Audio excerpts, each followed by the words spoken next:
I'm Gary Striegler, and this may not look like much, but it's actually the almost finished barn door that I've been sharing the progress on building with some videos.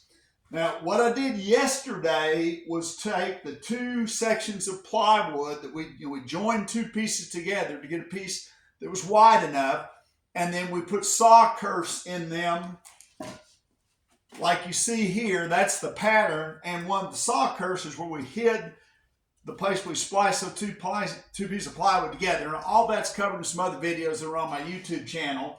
But yesterday we rolled out a really good layer of tight bond glue and sat one layer of the plywood on top of the other.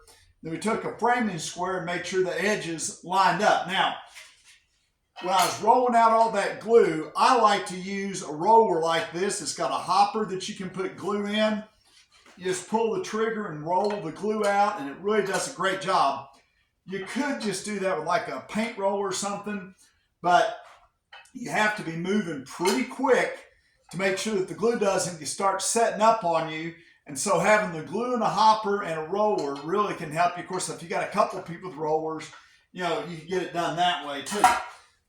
Then, to make sure, because it was bigger than my vacuum bag, and a lot of people don't have a vacuum bag, we put a piece of MDF right in the center of the door that's glued up. Now, the table that it's sitting on is a table that I've flattened out with a level to make sure that it's actually dead flat, so that the door that we're building is going to be dead flat. And I've also shared that in one of the videos on my YouTube channel.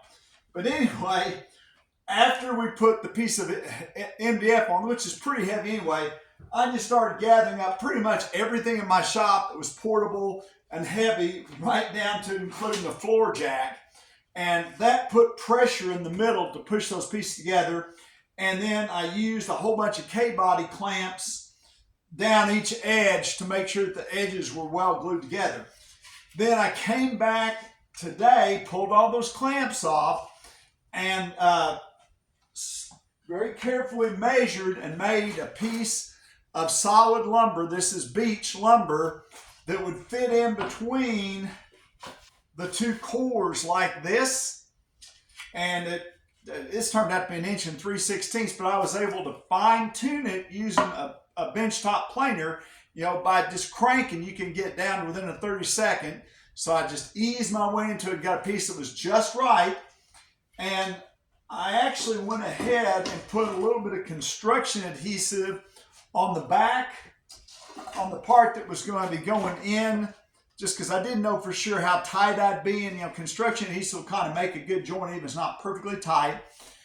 Then I shot glue on the top layer. Of course, that started dripping down to the bottom, and then shot some glue on the bottom. I took a little brush, I don't see it here, but here it is. Actually took this little glue brush on the top and spread the glue out real well, spread it out on the bottom. And then to make sure that I had enough glue, because it was hard getting glue on this top, I went ahead and put a couple small beads of glue on this top piece, slid it in and worked it back and forth a little bit. Then I came back, as you can see, with a K-body clamp pretty well continuously on both sides. So now all I'm going to do is let this dry out, the glue set up overnight, and then I'll come back, remove the clamps, and I'll have to take a hand planer and kind of true the edges up. But that's how I built a really big, basically 5 foot by 8 foot barn style door with this saw kerfs for the detail out of 3 sheets of plywood and some edge banding material.